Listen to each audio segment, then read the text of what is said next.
पूर्ण श्रद्धानुभाव था उन मुनराज के प्रति। किन सुन साधु वचन हर्षी मैना, नहीं झूठ होए मुनिके मैना। इस प्रकार उसने उनके प्रति हर्षित होकर उनकी बात को पूर्ण रुचि के साथ, श्रद्धान के साथ स्वीकार किया और सोच लिया मन में कि मुनराज ने बतलाया है तो अब कभी किसी प्रकार से गलत नहीं हो सकता है। ऐसी पूर्ण श्रद्धा के साथ उसने विधान किया, भक्ति की भगवान की ओर, रोज गंधोदक छिड़का तो क्या हुआ, सारे के सारे कोड़ियों का रोग दूर हो गया श्रद्धान होने से। आज कोई मंत्र बताया जाता है कि इस मंत्र की जाप करो, अभिषेक करो, पूजन करो तो आपका ये काम बनेगा, तो उसमें हमें यदि श्रद्धान नहीं होता है, ये सोचते हैं कि बता तो दिया है काम होगा कि नहीं होगा, विधान करने से अपना काम हो जाएगा कि नहीं हो पाएगा, बीच में ही असमंजस है, शंका है, संदेह है। तो जहां संदेह शंका बैठ जाती है वहां पर अतिशय चमत्कार प्रकट नहीं होते। अतिशय वही होते हैं जहां पर पूर्ण श्रद्धान होता है, क्योंकि कोई भी आशीर्वाद, कोई भी मुनराज का आशीर्वाद यूं ही नहीं फलता है। उनका आशीर्वाद तब फलता है जब आपके हृदय में उनके प्रति श्रद्धा होती है तब, अन्यथा श्रद्धा नहीं है तो उनका आशीर्वाद फलेगा भी नहीं, वो कितना भी आपको आशीर्वाद दे। श्रद्धान से ही आशीर्वाद फलता है। ये कई बार अनुभव किया गया है, कई बार देखा गया है कि जिस व्यक्ति को, जिसके प्रति पूर्ण श्रद्धा है, पूर्ण विश्वास है कि इनके पास जाने से काम हो जाएगा, तो उस व्यक्ति का वो काम होता है जिसे, जिसके प्रति श्रद्धा है। क्योंकि 60% काम हमारा श्रद्धान कराता है, बाकी का 40% काम उनके आशीर्वाद से होता है। 60% तो हमारा श्रद्धान, हमारा विश्वास ये वहां होगा। जैसे कि हम जिस डॉक्टर के पास जाते हैं, हर बार उसी डॉक्टर के पास जाते, फैमिली डॉक्टर है, और उससे हम ठीक हो जाते हैं। और किसी वक्त ऐसा हो कि कोई व्यक्ति हमें दूसरे डॉक्टर के पास ले जाए और उसकी हम दवाई खाएं और सही नहीं होंगे तो क्या कहेंगे, अरे यार उसके पास ले चलो, उसकी दवाई खाने सही हो जाएंगे, क्योंकि उस पर हमें विश्वास है। तो वहां जाएंगे तो तुरंत दवाई लेंगे और सही हो जाएंगे। किसका फल है? हमारे अंतरंग की पॉजिटिविटी का। हमारे अंतरंग की जो पॉजिटिविटी उस डॉक्टर के प्रति बनी, श्रद्धा जो विश्वास बना, उस डॉक्टर के प्रति जो रुचि बनी है, जो लगन बनी, उस लगन से हमारे अंतरंग में ऐसे परमाणु विकसित हुए जिन परमाणुओं ने हमारे रोग को दूर कर दिया। वो विचारधारा ही सबसे महत्वपूर्ण होती है। यदि विचारधारा सही नहीं है तो कोई कितना भी आशीर्वाद दे दे, कुछ फल मिलने वाला नहीं है। इसीलिए पहले मुख्यता हमारे अंतरंग के परिणामों की होती है, श्रद्धान की होती है, तब जाकर चमत्कार इससे प्रकट होता है। तो वहां 700 कोड़ियों का रोग दूर हो गया गंधोदक से। तुम रोज गंधोदक लगाओ, अपनी फुंसी पर एक फुंसी ठीक नहीं कर पाओगे, क्योंकि तुम्हें वह श्रद्धान नहीं है जैसा श्रद्धान मैंने सुंदरी को था। इसीलिए तुम कितना भी गंधोदक लगाओ, कुछ नहीं होना तुम्हारा। और जो लोग कहते हैं कि गंधोदक को यहाँ नहीं लगाना चाहिए, वहाँ नहीं लगाना चाहिए, अशुद्ध हो जाता है, आंख में नहीं लगाना चाहिए, कीचड़ आता है, यहाँ नहीं लगाना चाहिए, अरे वो 700 कोड़ियों के लगाते थे। कहाँ लगाते थे? जहां जहां कोड़ था वहीं लगाते थे, तभी उनका कोड़ दूर हुआ। और हम दिमाग लगाते हैं फालतू का कि कहाँ लगाएं कहाँ नहीं लगाएं, है ना? हम दिमाग लगाते हैं, जहां दिमाग लगाना चाहिए वहां तो लगाते नहीं है, और जहां नहीं लगाना चाहिए वहां लगाते फालतू चीजों में। दिमाग लगाना चाहिए भगवान की भक्ति कैसे करें, कैसे अध्ययन करें, किस प्रकार से अपने अंतरंग में ज्ञान की प्राप्ति करें, वो तो वहां दिमाग लगाना नहीं है। कैसे संयम लाएं, कैसे तप त्याग तपस्या में आगे बढ़ें, वो तो कुछ सोचना नहीं है। और फालतू चीजें सोचना है कि द्रव्य कैसे चढ़ाते हैं, स्थापना कैसे करें, लौंग से करें, पुष्प से करें, कि चंदन कैसे लगाएं, वो गंधोदक कहाँ लगाना चाहिए, इनमें दिमाग लगाएंगे जिनसे कोई मतलब नहीं है, जिससे आपके जीवन में कोई भी लाभ होने वाला नहीं है। उसमें दिमाग उसमें लगेगा। और लाभ जिससे हो रहा है कि त्याग में कैसे आगे बढ़ें, अपने जीवन में संयम कैसे अंगीकार करें, कैसे अणुव्रत प्राप्त करें, कैसे अपने जीवन में क्षमा भाव को धारण करें, क्रोध को घटाएं, वो कुछ सोचना नहीं है कि क्रोध मान माया लोभ कैसे कम करें, हिंसा झूठ चोरी कुशील परिग्रह, ये 5 पाप को कैसे कम करें अपने जीवन में, इसके बारे में जरा सा विचार नहीं करना। और फालतू चीज़ों में, क्रियाकांडों में ऐसा दिमाग लगाना है कि इसी में उलझे रहना है। तो यही स्थिति है आज वर्तमान में। व्यक्ति क्रियाकांडों में इतना उलझा हुआ है कि जो सत्य है, सच्चा स्वरूप है, उसको पाने के बारे में सोच ही नहीं पाता है, विचार ही नहीं कर पाता है करना क्या है। तो कुछ भी प्राप्त नहीं कर सकते जिंदगी में। जिंदगी में प्राप्त करने के लिए हमें श्रेष्ठ उत्तम विचारों करना पहले आवश्यक है। और श्रेष्ठ उत्तम विचार किए बिना आप क्योंकि कहते हैं विचार सबसे पहले विचार होते हैं, उसके पश्चात कार्य होता है, विचार से कार्य होते हैं, कार्य से चरित्र का निर्माण होता है। जैसा हम कार्य करते हैं अपने जीवन में, ऐसी हमारी जीवनचर्या होती है, पूरे दिन के काम होते हैं, वैसे ही हमारा चरित्र कहलाता है। और जैसे चरित्र होता है वैसे ही हमारे संस्कार बनते हैं। विचार से कार्य, कार्य से चरित्र, चरित्र से संस्कार का निर्माण होता है। इसीलिए विचारों पर ध्यान दें। सबसे पहले किस पर ध्यान देना है? विचारों पर। क्योंकि विचार से जो हम विचार करते हैं, जैसा सोचते हैं वैसा ही फिर करते हैं। और जैसी क्रिया करने लगते हैं, जैसी आदत बन जाती है हमारी, और वैसे ही आदत से हमारा चरित्र निर्माण हो जाता है कि ये व्यक्ति तो इसकी ऐसी आदत है, इसका चरित्र तो ऐसा है ना। जैसे कार्य करते हैं वैसी आदत बन जाती है, और जैसी आदत बन जाती है वैसे चरित्र कहलाता है। अच्छी आदत तो अच्छा चरित्र, गंदी आदत है तो गंदा चरित्र। और जैसा चरित्र बनता है वैसे हमारे संस्कार बनते हैं। ये श्रेष्ठ चरित्र है, श्रेष्ठ संस्कार बनेंगे, अगले भाव में वही संस्कार हमारे साथ जाएंगे, और वहां पर हमें उसी की प्राप्ति होगी जो हमने यहाँ पर बनाए हैं। और यहाँ पर हमारा चरित्र गंदा है तो अगले भाव में गंदे संस्कार जाएंगे, वहां जाकर उन्हीं का फल भोगेंगे और उन्हीं के अनुसार अपना जीवन होगा। तो ध्यान किस पर देना है? विचारों पर। क्योंकि विचार से कार्य, कार्य से आदत, आदत से चरित्र, और चरित्र से संस्कारों का निर्माण होता है। इसीलिए ध्यान विचारों पर देना परम आवश्यक है। और विचारों पर ध्यान नहीं दिया तो कुछ भी प्राप्त होने वाला नहीं है। इसीलिए सबसे पहले अपने विचारों को देखना है, हमारे विचारों में कितना अहंकार है, कितना घमंड है, गर्व है, मान कसाय कितनी है, कितनी विनय है हमारे विचारों में, ये सोचना है। तब जाकर हम अपने जीवन में श्रेष्ठ कार्य कर पाएंगे, श्रेष्ठ आदत बना पाएंगे, उत्तम चरित्र बना पाएंगे और उत्तम संस्कार का निर्माण कर पाएंगे। तो विनय गुण से ही सब कुछ प्राप्त होने वाला है। तो कल जो बात चल रही थी उस विनय गुण की, तो कहा है कि जो व्यक्ति ज्ञान प्राप्त करना चाहता है, श्रेष्ठ बनना चाहता है अपने जीवन में, उससे परिश्रम तो करना पड़ता है, कठिनताएं सहन करनी पड़ती हैं। क्योंकि बिना दुख के ज्ञान की प्राप्ति नहीं होती। सुख में ज्ञान किसी को नहीं मिलता है, कठिनता से ही मिलता है ज्ञान। क्योंकि जो व्यक्ति डॉक्टर बनना चाहता है, आईएएस बनना चाहता है, आईआईटी करना चाहता है, इंजीनियर बनना चाहता है, वो सोचे मुझे सुख पूर्वक मैं ये सब बन जाऊंगा, 3 काल में नहीं बन सकता है। उसे बहुत परिश्रम करना पड़ता है। व्यक्ति को सबसे प्यारा क्या होता है? सबसे प्यारा आराम होता है, सबसे प्यारी नींद होती है। उसे छोड़नी पड़ती है ज्ञान पाने के लिए।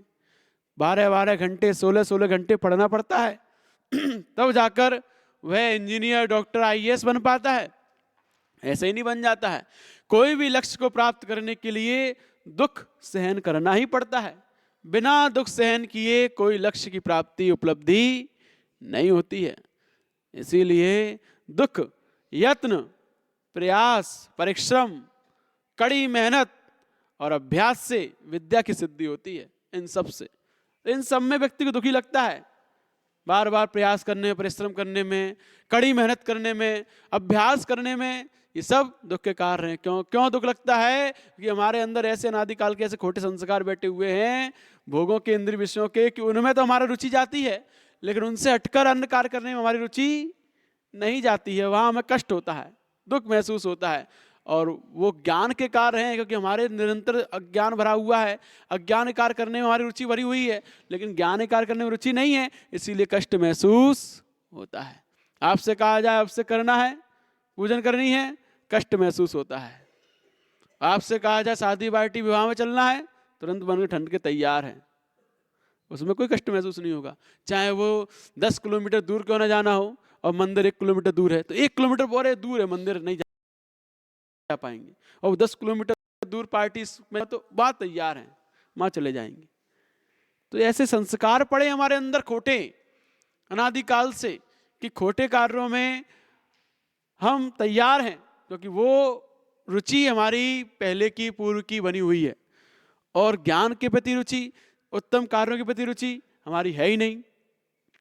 इसीलिए आपसे अच्छे कार्य कहा जाए, स्वाध्याय करने को कहा जाए, कष्ट होता है बहुत स्वाध्याय में। अरे 10 मिनट भी मन नहीं लगता है, और किसी से पंचायत करने को कहा जाए, बात करने को कहा जाए, तो पूरा पूरा दिन निकल जाता है, पता ही नहीं चलता कब निकल गया समय। तो कहाँ रुचि है हमारी, वो हमें खोजनी पड़ेगी। हमारा इंटरेस्ट किसमें है, रुचि किसमें है? जब तक हम अपनी रुचि इंटरेस्ट को नहीं खोजेंगे, तब तक उस विद्या अध्ययन को हम प्राप्त नहीं कर सकते जिसके लिए हमने अपना लक्ष्य बनाया है। प्रमाद से विद्या की सिद्धि नहीं, प्रयास से विद्या की सिद्धि होती है। किससे? प्रयास से। जब हम बार बार पुनः पुनः प्रयास करते हैं तब विद्या की सिद्धि होती है, प्रमाद से नहीं। आलसी व्यक्ति को कभी विद्या की सिद्धि नहीं हुई, ना कभी होगी। प्रमाद क्या है? आलस, उसे कभी ना हुई है ना होगी। इसीलिए अपने जीवन में प्रमाद नहीं, प्रयास लाएं। अपने जीवन में उदासीनता नहीं, उल्लास लाएं। उदासीनता से नहीं, उल्लास से विद्या की सिद्धि होती है। और ये सब तभी आते हैं जब हमारे जीवन में विनय होती है। और कह रहे हैं कि जो व्यक्ति दुख सहन करने की क्षमता रखता है, वही अध्ययन करने की क्षमता रखता है, क्योंकि विनय से ही अध्ययन मिलती है। एक बार एक मुनिराज थे, आचार्य परमेष्टि और एक आचार्य भरत सागर जी, जो आचार्य विमल सागर जी के पट्टाचार्य रहे। आचार्य निमित्त ज्ञानी विमल सागर जी, उनके पट्टाचार्य भरत सागर जी। जब वो मुनि अवस्था में थे तब उनके संग में एक मुनिराज थे, वो बहुत ज्ञानी थे, वो उनके पास पढ़ने जाया करते थे। और सोनागिर की बात है, सोनागिर में 72 मंदिर हैं पहाड़ पर, और वो जब चाहे तब किसी मंदिर में जाकर बैठ जाते थे दोपहर की सामायिक में। और उनको 2 बजे बुलाते थे कि 2 बजे आप ऊपर पहाड़ पर पढ़ने आ जाना। सुनो क्या कहते थे वो, 2 बजे ऊपर पहाड़ पर पढ़ने आना।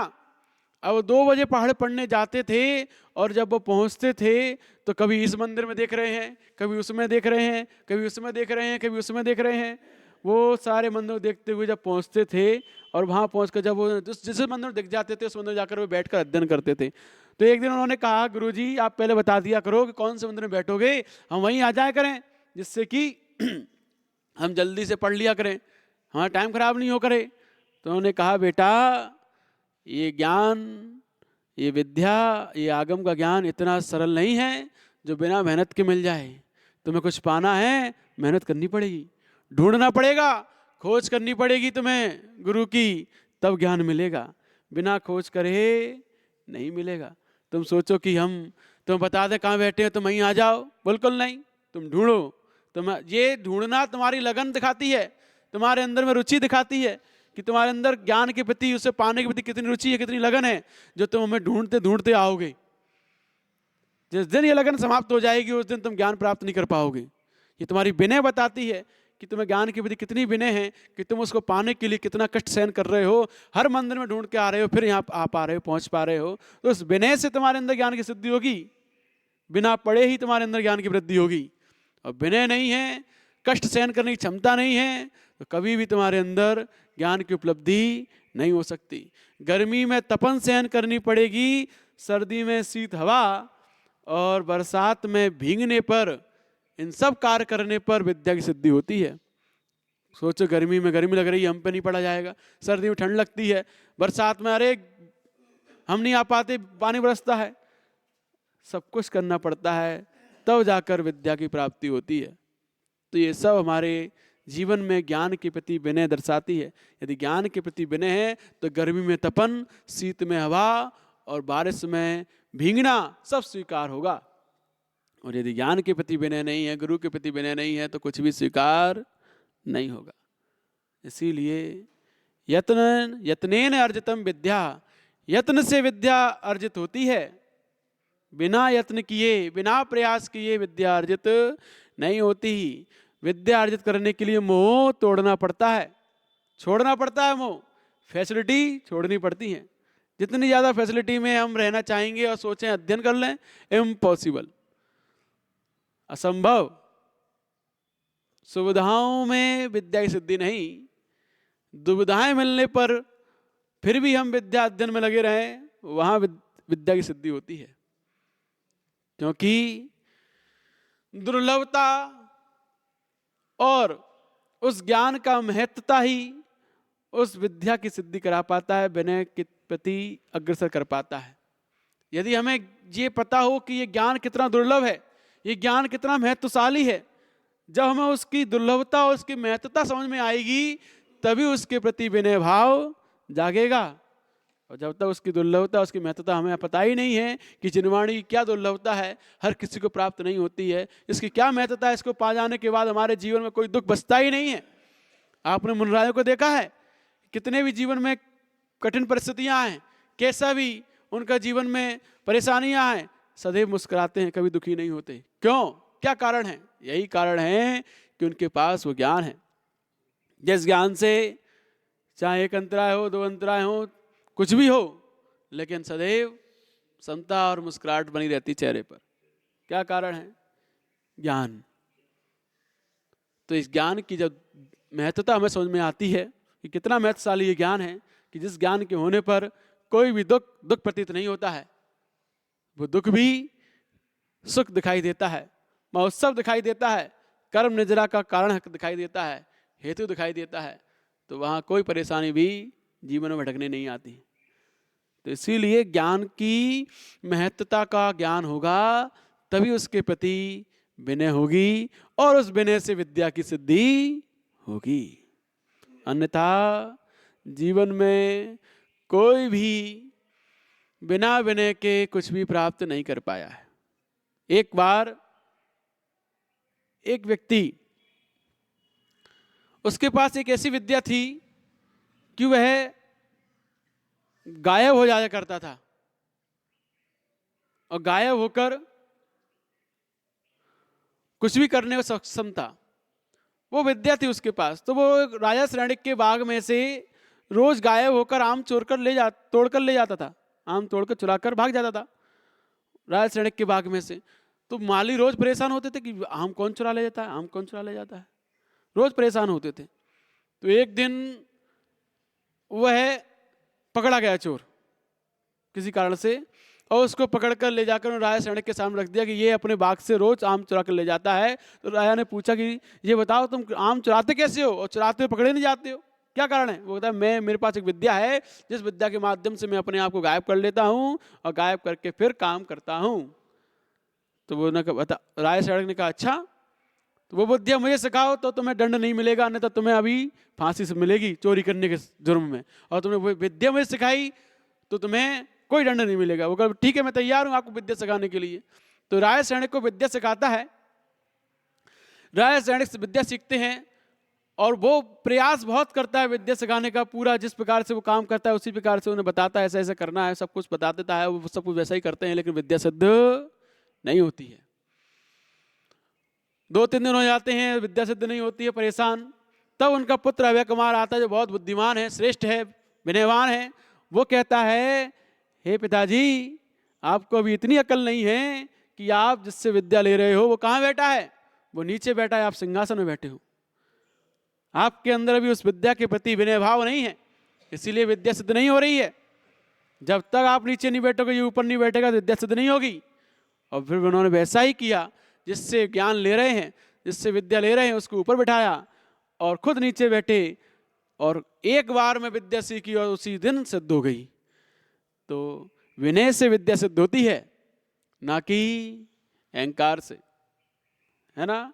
तो इसीलिए अपने जीवन में विनय भाव होगा, ज्ञान के प्रति उसकी महत्वता का ज्ञान होगा, उसकी दुर्लभता कि कहाँ मिलते हैं ऐसे सिखाने वाले गुरु, कहाँ मिलते हैं इस प्रकार के समझाने वाले, उसको दुर्लभता का ज्ञान होगा कि बहुत मुश्किल से पुण्य से मिलते हैं, तो वो दुर्लभ वस्तु को प्राप्त करने के लिए दौड़े दौड़े भागे भागे जाएंगे।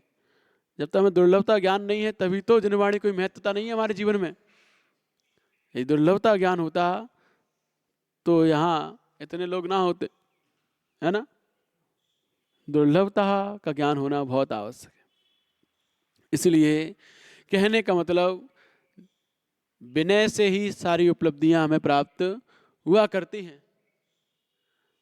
और अंतरंग में यदि विनय भाव नहीं है, दुख सहन करने के भाव नहीं है, यत्न करने का, पुरुषार्थ करने का, प्रयास करने का भाव नहीं है, तो विद्या की सिद्धि नहीं होती, ज्ञान की प्राप्ति नहीं होती, लक्ष्य की प्राप्ति नहीं होती। चाहे कोई सा भी क्षेत्र हो, हर क्षेत्र में कष्ट से ही उपलब्धियां मिलती हैं। बिना कष्ट सहन किए सुविधाओं में कोई भी अंबानी नहीं बनता। वो धीरूभाई अंबानी से पूछो कितने कष्ट सहन किए उसने, तब जाकर वह आज मुकेश अंबानी उस पर है। पेट्रोल पंप पर वह पेट्रोल भरता था धीरूभाई अंबानी, और वहाँ वह रहकर, लेकिन कार्य वो अलग ढंग से करता था। क्या करता था? वह पेट्रोल पंप पे काम करता था, लेकिन चाय पीने के लिए 120 रुपए वाली चाय पीता था उस जमाने में, ताज होटल में जाकर। कहाँ? मुंबई के ताज होटल में जाकर 120 रुपए वाली चाय पीता था और काम पेट्रोल पंप पे करता था। तो जीतने के लिए कहा जाता है कि जीतने वाले कोई काम अलग नहीं करते, लेकिन वो हर काम को कुछ अलग ढंग से किया करते हैं, इसीलिए जीतते हैं। तो उसने कहा कि मैं 120 रुपए वाली चाय लोगों ने से पूछा उसने कि तुम कमाते पेट्रोल पंप पे हो, 20 रुपए वाली चाय क्यों नहीं पीते हो, 120 वाली चाय क्यों पीते हो? तो उसने कहा कि हम जैसे लोगों की संगत में रहते हैं वैसे विचार आते हैं। हम यदि 20 रुपए वाली चाय पियेंगे तो 20 रुपए लोगों के पीछे बैठना पड़ेगा, उन जैसी सोच आएगी। हम 120 रुपए वाली चाय पीते हैं, 120 रुपए वाले स्टैंडर्ड लोगों के पीछे बैठते हैं, स्टैंडर्ड विचार आते हैं हमारे अंदर, किस प्रकार से व्यापार करना है, किस प्रकार शेयर मार्केट में शेयर लगाना है, कब कहाँ क्या करना है। वो 120 रुपए वाली चाय पीने वाले लोग बैठते ना, उनके बीच बैठकर वो विचार आते हैं, 20 रुपए वाले के बीच में बैठकर वो विचार आएंगे। तो कहने का मतलब, हर कार्य को अलग ढंग से सोचने की क्षमता हमारे अंदर आनी चाहिए, तब हम सफल हो पाएंगे, तब हम जीत पाएंगे, अन्यथा नहीं जीत पाएंगे। यदि वो मुकेश, वो धीरूभाई अंबानी, वो भी आप ये सोचते 20 रुपए चाय बैठकर अन्य लोगों के बीच में, सामान्य लोगों के बीच में बैठकर पीते, तो क्या इतने बड़े आदमी बन पाते? नहीं बन पाते। तो कुछ पाने के लिए कुछ खोना पड़ता है। उन्होंने भले ही 100 रुपये रोज खोए, 20 रुपये की चाय 120 रुपये पी, 100 रुपये रोज गवाए, लेकिन आज पूरे देश का सबसे नंबर 1 बिजनेसमैन, पैसे वाला व्यक्ति है। तो कुछ पाने के लिए कुछ खोना पड़ता है, प्रयास करना पड़ता है, प्रयत्न करना पड़ता है, दुख सहन करने पड़ते हैं, तब जाकर उपलब्धियां आती हैं, तब जाकर मंजिल कदम चूमती है, तब जाकर सफलता हाथ में प्राप्त होती है, ऐसे ही नहीं हो जाती है। तो इसीलिए अपने जीवन में दुख, यत्न, परिश्रम, प्रयत्न करने से कभी मत घबराओ, कड़ी मेहनत करो, तभी जाकर आपने जो लक्ष्य बनाया है उसकी प्राप्ति होगी। और वो प्राप्ति का सबसे अच्छा उपाय, सरल उपाय है विनय गुण। विनय गुण आ जाएगा तो अपने आप हर चीज़ सरल सहज हो जाएगी, ज्ञान के प्रति विनय आ जाएगी, रुचि आ जाएगी, तो हम अपने आप ही उस ज्ञान को पाने के लिए दूर दूर तक भगते जाएंगे। लाल बहादुर शास्त्री जब छोटे थे तो पढ़ने के लिए नदी पार करके जाते थे रोज, चाहे बारिश हो चाहे कुछ हो, नदी भर जाए फिर भी जाते थे। उस लगन ने, उस रुचि ने ही उन्हें प्रधानमंत्री बना पाया। यदि पढ़ते नहीं तो प्रधानमंत्री कैसे बनते। तो बिना कड़ी मेहनत के, बिना पुरुषार्थ के कोई भी उच्च पदों को प्राप्त नहीं हो पाया है। तो इसीलिए अपने जीवन में निरंतर श्रेष्ठ कार्य करने के लिए श्रेष्ठ बुद्धि, श्रेष्ठ विचार उत्पन्न करें, कुछ अलग ढंग से करने का प्रयास करें, तभी हमारे जीवन में उपलब्धियां प्राप्त होती हैं। आज के लिए इतना ही। जय बोले परम पूज्य आचार्य गुरु श्री विनम्र सागर गुरुदेव की। वाणी के ज्ञान से सूझे लोकालोक, सो वाणी मस्तक नमो सदा दे। हे जनवाणी भारती तो जपू दिन रैन, जो तेरी शरणा गए सो पावे सुख चैन। 9 बार नमोकार।